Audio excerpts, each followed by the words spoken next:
जय श्री कृष्ण।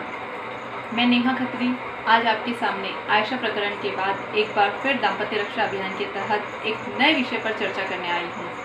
आज का मेरा विषय है रिश्ते। जी हाँ, दाम्पत्य के लिए रिश्ते कितने महत्वपूर्ण हैं और रिश्तों का दाम्पत्य से कितनी समानताएं हैं, कितना बैलेंस है, इस पर मैं आज आपसे चर्चा करने जा रही हूँ। रिश्ते क्या होते हैं, कैसे होते हैं, कौन से होते हैं, रिश्तों की परिभाषा क्या है, क्या आप मुझे बता सकते हैं? मैंने जब दाम्पत्य रक्षा अभियान की शुरुआत की थी और जब इस विषय पर मैं चिंतन मनन करती हूँ, अध्ययन करती हूँ, तो मेरे सामने रिश्तों की परिभाषा जो तैयार हो रही है वो मैं आपको बताती हूँ। मेरे अनुसार रिश्तों की परिभाषा कुछ इस प्रकार है। रिश्ते 3 प्रकार से विभाजित हुए हैं हमारे जीवन में। पहला प्रकार वो जो जन्मजात रिश्ते होते हैं, दूसरा प्रकार जो कर्म निर्मित होते हैं और तीसरा जो भाग्य निर्मित होते हैं। ये 3 प्रकार के रिश्ते हमारे जीवन में ताउम्र चलते हैं। इनका क्या महत्व है हमारे जीवन में? पहले मैं आपसे बात करूँगी जन्मजात रिश्तों की। एक बालक का जब जन्म होता है तब उसके इर्द गिर्द जो रिश्ते तैयार होते हैं वो उसके माता पिता के द्वारा रिश्ते तैयार होते हैं, जो उसको माता पिता द्वारा दिए गए होते हैं। अगर पिता की तरफ से देखें तो दादा दादी, चाचा चाची, और माता की तरफ से देखें तो नाना नानी, मामा मामी, और इसके अलावा भाई बहन। ये इर्द गिर्द जो परिवार का ढांचा तैयार होता है उस बालक के, ये रिश्ते जन्मजात रिश्ते होते हैं। जन्मजात रिश्ते हमारे साथ कहाँ तक चलते हैं? जब वो बालक बड़ा होता है एक उम्र तक, तब तक उसके साथ दादा दादी, नाना नानी का साथ होता है।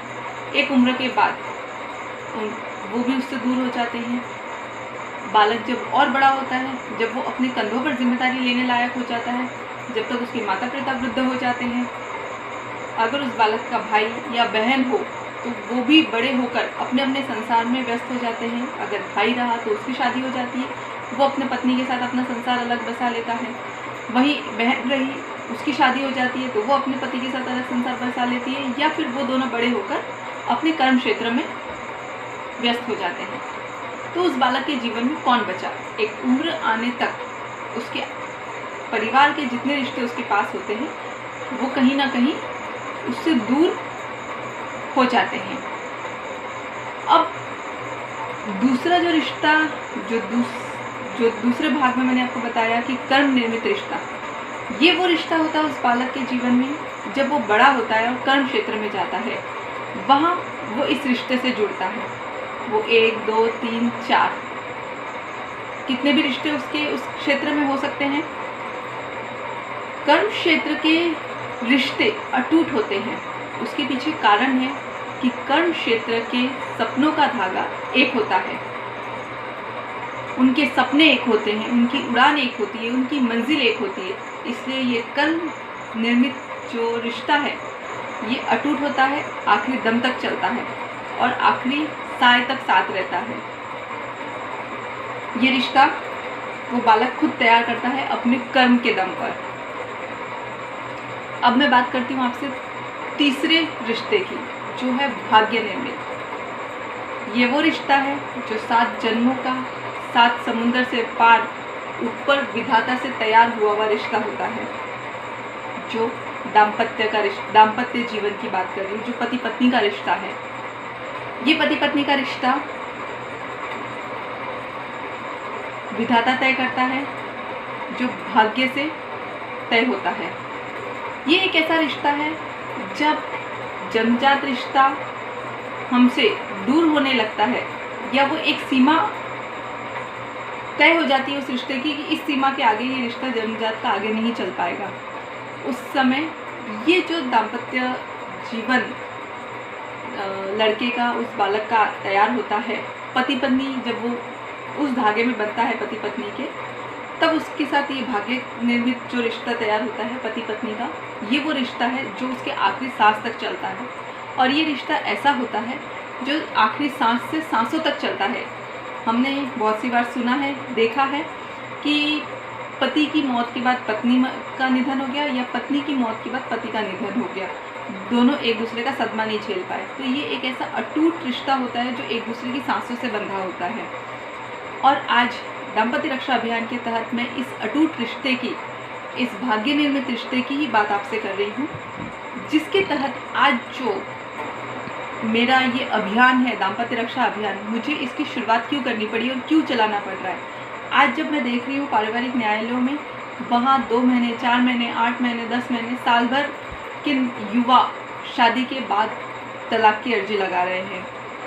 चलिए, युवा के साथ साथ एक बात और आपसे तलाक की बात आई है तो बताना चाहूँगी कि ये 7 जन्मों का रिश्ता जो है, जो हमारे से पहले की पीढ़ी ने निभाया है, आज वो 15 साल 20 साल बाद भी तलाक की अर्जी लगा रहे। तो 15-20 साल तक आपने क्या किया, ये पति पत्नी का रिश्ता कैसे निभाया। तो ये जो दाम्पत्य टूट रहे हैं, ये जो पति पत्नी के रिश्ते टूट रहे हैं, इसका कारण क्या है। आज से 50 साल पहले जगत गुरु आचार्य ओशो रजनीश कह गए थे कि 50 साल बाद विवाह नाम की संस्था खतरे में पड़ जाएगी। तो क्या ये समय आ गया है कि विवाह नाम की संस्था खतरे में पड़ गई है। क्या उनका कथन का ये समय है कि आज हमें दाम्पत्य बचाने की ज़रूरत पड़ रही है। क्या विवाह नाम की संस्था को बचाने की ज़रूरत पड़ रही है, और आखिर ऐसा हो क्यों रहा है, इसके पीछे क्या कारण है। एक बात बताइए, वो बालक जब बड़ा होता है, अपने जन्मजात रिश्ते से और कर्मजात रिश्ते से जब आगे बढ़ जाता है, तब ये रिश्तों से भरा पूरा परिवार और परिवारों की असंख्य गिनती से बना समाज उस पति पत्नी के रिश्ते की डोर भी बनता है और उस रिश्ते की छुरी भी बनता है। डोर कैसे बनता है, सबसे पहले मैं आपको बताऊंगी कि समाज पति पत्नी के रिश्ते की डोर कैसे बनता है। बालक जब बड़ा होता है, या वो लड़का हो या लड़की हो, किसी कारणवश उसकी शादी नहीं हो रही हो, या उसकी शादी में विलम्ब हो रहा हो, या फिर मनपसंद लड़का या लड़की नहीं मिल रही हो, तो समाज उसके ऊपर दबाव डालेगा, माता पिता पर दबाव डालेगा। अरे इसकी शादी नहीं हो रही, अरे क्या वो बेटा बड़ा हो गया, शादी नहीं हो रही, अरे क्या वो बेटी बड़ी हो गई, शादी नहीं कर रहे आप, अरे शादी के लड्डू कब खिला रहे हैं। तो ये जो डोर है, रिश्तों की जो डोर है, जो मैंने आपसे कही समाज से बंधी होती है, ये डोर, ये समाज वाले जब माता पिता को, लड़के को, लड़की को इस तरह से टॉन्टिंग वाले शब्द कहते हैं, चुभते हुए शब्द कहते हैं, यहाँ तक कि जब विवाह के लिए अति विलंब हो रहा होता हो, तब अति हो जाती है कि समाज में से कुछ परिवार आकर, कुछ सदस्य आकर जो बड़ी चिंता करते हैं बेटे या बेटी की विवाह की, वो क्या कहते हैं, सीधा उस लड़के या लड़की पर चरित्र का इल्ज़ाम लगा देते हैं कि अरे इसका तो कोई लफड़ा होगा इसलिए ये शादी नहीं कर रही है। या फिर लड़के के लिए बोलेंगे कि अरे इसने तो कोई पटाखे रखी होगी इसीलिए शायद ये शादी नहीं कर रहा। जो रिश्ते आ रहे हैं उसको मना कर रहा है। लेकिन जो रिश्ते आ रहे हैं या जो रिश्ते उस लड़के या लड़की के द्वारा देखे जा रहे हैं, वो रिश्ते क्यों नहीं मेल खा रहे हैं, क्या समस्या आ रही है, ये कभी उससे पूछा नहीं जाएगा, बस आरोप लगा दिया जाएगा समाज के द्वारा। तो ये जो तीसरा भाग्य निर्मित रिश्ता है, आज ये तीसरे रिश्ते को बचाने की ज़रूरत इसी समाज की है, इसी समाज की जिम्मेदारी भी है। ये पति पत्नी का रिश्ता जब मजबूत होता है तो एक परिवार बनता है, और ये एक एक परिवार बनकर जब 100 परिवार तैयार होते हैं तब वो समाज बनता है। तो जब ये समाज 100 परिवारों की रीढ़ की हड्डी से तैयार होता है, और अगर जब ये 100 परिवार नहीं बनेंगे, पति पत्नी का रिश्ता नहीं बनेगा, तो हम परिवार कैसे बनेंगे, और परिवार नहीं बनेगा तो समाज कैसे बनेगा। तो आज बेशक जितनी जिम्मेदारी युवाओं की है कि वो अपने रिश्ते को बचाएं, क्योंकि आखिरी सांस तक पति को पत्नी के साथ और पत्नी को पति के साथ अपना जीवन जीना है, वो उसकी खुद की जिम्मेदारी के साथ साथ आज समाज की भी जिम्मेदारी है। जब समाज उसकी शादी नहीं हो रही होती है तो उसे बार बार उल्झाना दिया जाता है कि भाई इसकी शादी तो नहीं हो रही, इसकी शादी नहीं हो रही। लेकिन जब शादी करवा दी जाती है और डोर में बांध दी जाती है, तो जब वो रिश्ता टूटने की कगार पर किसी न किसी कारण आ जाता है, तो समाज किस भूमिका में होता है। समाज ये भूल जाता है कि ये जो 100 परिवार मिलकर समाज बना है, वो ही एक एक परिवार के अंदर ये घटना घट रही है। और अगर ये एक एक परिवार माइनस होते चलेगा तो समाज कहाँ बचेगा। तो जब समाज की भूमिका मुझे न के बराबर दिख रही है। जिस तरह बचपन से अभी तक मैंने ईश्वर को नहीं देखा है, ठीक इसी तरह समाज को भी नहीं देखा है कि कहाँ है समाज। समाज दिखता कब है? जब वो बेटा बेटी, जिस घर का बेटा बेटी बड़े होते हैं, वहाँ बोलने आ जाता है कि इसकी शादी नहीं हो रही, और जब उसकी शादी तय हो जाती है तो उसके यहाँ खाने पहुँच जाता है। वो जो रिसेप्शन में यजमान होते हैं खाने वाले, वो एक तरह से समाज कह सकते हैं, या उन्हें समाज कहा जा सकता है। और समाज कब होता है? जब कोई लड़का या लड़की कोई गलत काम करे या फिर कोई अनोखा काम करे, क्योंकि हमें आदत है कॉपी पेस्ट करने की। इसने ऐसा किया तो हम भी वैसा करेंगे, एक ही राह पर चलने की। कभी साइड ट्रैक करके हम नहीं आगे बढ़ सकते। ज़रूरी नहीं कि साइड ट्रैक करके आगे बढ़ना है ना निगेटिव रास्ते पर ही या नकारात्मक रास्तों पर ही आगे बढ़ना। सकारात्मकता से भी आगे बढ़े जा सकते हैं और सकारात्मकता से भी ऊंची उड़ान उड़ी जा सकती है। जैसा हम बेटियों के लिए या बेटों के नाम आज देख रहे हैं, सुन रहे हैं कि उन्होंने अपने अपने क्षेत्र में एक उड़ान भरी है जो अद्भुत है, अकल्पनीय है। लेकिन अगर कुछ जरा सी भी चूक हो जाती है तो यहाँ समाज आ जाता है, माता पिता को चिंता हो जाती है कि अरे बेटा समाज क्या बोलेगा, अरे बच्चा ऐसा नहीं करते, समाज क्या बोलेगा। तो ये समाज की भूमिका मुझे बस यही दिखती है। लेकिन समाज की एक जगह और समाज की भूमिका दिखती है, जब आयशा जैसी बेटियाँ अपने टूटते दाम्पत्य को बचा नहीं सकती है और आत्महत्या कर लेती है, तब ये समाज 1 रुपए की मोमबत्ती लेकर उसके नाम के नारे लगाने के लिए तैयार हो जाता है। आखिर ये 1 रुपए की मोमबत्ती समाज कब तक लेगा?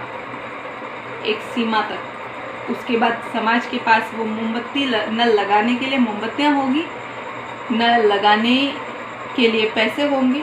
पैसे तो हो सकते हैं लेकिन लड़कियां नहीं होंगी या लड़के नहीं होंगे।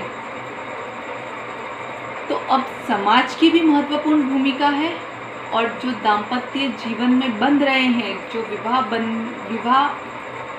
कर रहे हैं, जो लड़का लड़की युवा युवती विवाह बंधन में बंध रहे हैं, अब उनकी ये जिम्मेदारी है कि ये विवाह नाम की संस्था को वो बचाए। और समाज, अगर ये युवक या युवती तलाक के लिए आवेदन कर रहे हैं तो पहले जरा समाज उनसे पूछे, समझाए कि आखिर बेटा क्या हुआ और कौन सी ऐसी बात हुई जिसके लिए तुम परिवार तोड़ रहे हो, तुम अलग अलग हो रहे हो, जो 7 जन्मों का बंधन है। इस बंधन को बांध के रखने की जितनी जिम्मेदारी उस जोड़े की है, उतनी ही जिम्मेदारी उस समाज की भी है जिन्होंने उसे इस बंधन में बांधने का प्रयास किया है। समाज टूटने का इंतज़ार ना करे, समाज मरने का इंतज़ार ना करे कि हम मोमबत्ती लेकर आगे पहुंच जाएंगे कि हमारे समाज की बेटी, हमारे देश की बेटी को मर गई है, इसको न्याय दिलाओ, इसको न्याय दिलाओ। तो ये न्याय समाज आप खुद ही दे दीजिए ना, सरकार से क्यों मांग करते हो न्याय दिलाने की। बेहतर यही है कि जब कोई लड़की या कोई लड़का प्रताड़ित हो रहा है, परेशान हो रहा है अपने विवाह नाम की संस्था से, अपने दाम्पत्य जीवन से, तो उसे अपने बीच बैठाइए, पूछिए, उसकी समस्या को हल कीजिए, ना कि छोड़ दीजिए कि अरे वो उनका निजी मामला है। जब शादी करना निजी मामला नहीं हो सकता तो विवाह टूटना निजी मामला कैसे हो सकता है। शादी के लिए जैसे आप दबाव डालते हो कि शादी नहीं हुई, शादी नहीं हुई, शादी नहीं हुई, वैसे ही आपको ये चीज़ भी, इस पर भी दबाव डालना पड़ेगा कि जब आपने एक बार रिश्ता बांध लिया, रिश्ते के बंधन में बंध गए, तो अब आपको इसे तोड़ना नहीं है, वरना न रहेगा बांस न बजेगी बांसुरी। ये कहावत कहीं समाज पे लागू ना हो जाए, न रहेगा परिवार और न बनेगा समाज। वैसे ही आज हम एक विकृत मानसिकता का शिकार भी हो रहे हैं। बहुत से शहरों में या देशों में प्रचलन में भी आ गया है लिव इन रिलेशनशिप। क्या भविष्य है लिव इन रिलेशनशिप का, और क्या लिव इन रिलेशनशिप से आप समाज तैयार कर लेंगे? और फिर जब समाज ही नहीं रहेगा तो समाज की उपयोगिता क्या रहेगी। तो समाज स्वयं अपने आप को बचाने के लिए आगे आए, युवा अपने जीवन को बचाने के लिए आगे आए, क्योंकि जन्मजात के रिश्ते और कर्म निर्मित रिश्तों की सीमा के बाद जो भाग्य निर्मित सीमा है वो ही उसकी आखिरी सांसों तक चलती है। और नहीं तो फिर आत्महत्या के अलावा दूसरा कोई रास्ता नहीं है। लेकिन आत्महत्या करना भी पाप है और घुट घुट के जीना महापाप है। इसीलिए जीवन अकेले नहीं जिया जा सकता है, साथी के साथ जिया जा सकता है। हमें बाहर नजरें घुमाने की जगह अपने ही भीतर झांकने की ज़रूरत है, अपने आप को बदलने की ज़रूरत है, अपने आप पर मंथन करने की ज़रूरत है। और ठीक इसी तरह समाज को भी अपने कार्य पर, अपने कर्मों पर मंथन करने की ज़रूरत है कि क्या वो परिवार बचाकर समाज बचाना चाहता है या फिर वो मोमबत्ती जलाकर फोटो प्रकाशित करना चाहता है। सोचना समाज को भी है और जोड़ों को भी है। दाम्पत्य रक्षा अभियान की अगली कड़ी में एक नए विषय के साथ मैं फिर से आपसे जल्द ही मिलूंगी। जय श्री कृष्ण।